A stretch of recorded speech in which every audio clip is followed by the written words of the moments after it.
I believe that good beginnings are born from love, and while circumstances may not always be ideal, real love can surpass these temporary moments in time.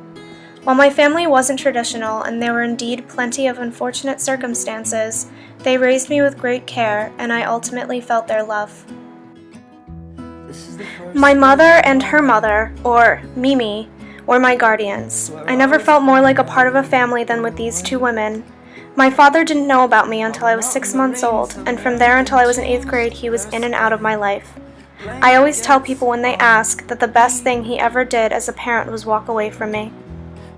But life gave my family a second chance. My mother remarried my stepfather Dennis when I was 15, and when I say that he saved a part of me, he did. Without even realizing it, his constant, gentle presence gave me a male role model who had taught me that my life was in my hands and that all men were not going to hurt me. My grandmother surrounded me with the arts from my birth. She found this beautiful old journal that my mother had owned and had intended to write in as a teenager and filled it with inspirational quotes, personal writing, family history, and recordings of childhood moments of mine. She gave it to me when I was 17, and it is the single most important thing I own.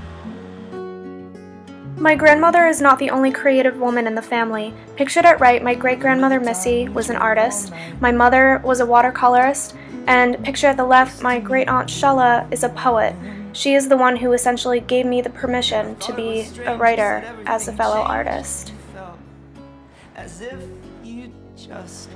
When I was 15, I burned about 10 of my journals. These are the last that remain.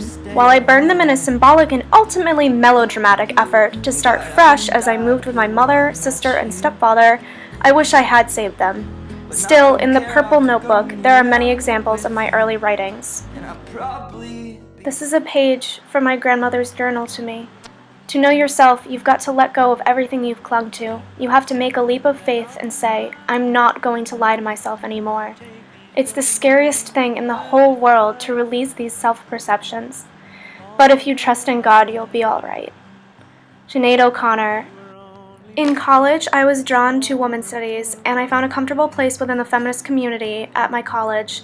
I was ecstatic upon realizing that many other men and women were concerned about the same social issues. But there was another aspect of myself that I was still growing into, and it wasn't something that was taught. What I was feeling towards other women was not at all what I was taught growing up and watching Disney movies. In my sophomore year, I finally came out as bisexual to my mother and then, in an unplanned moment, to the rest of my family. While they don't always have the perfect response, in their own ways, they show the most support they can, and I believe this is because they truly love me.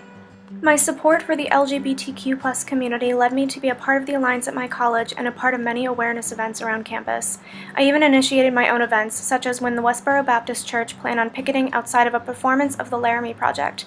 Using the internet and advertising by word of mouth, I reached over 3,000 people and started a counter-peace rally. It kickstarted 2 to 3 other campaigns, and through those efforts, around 500 people came to stand in support of the play in Portsmouth. Seeing the good that my efforts created in the community, along with a friend advertising AmeriCorps to me, led me to apply during my senior year of college. I wasn't sure where I was going to end up, but I needed to explore activism more thoroughly.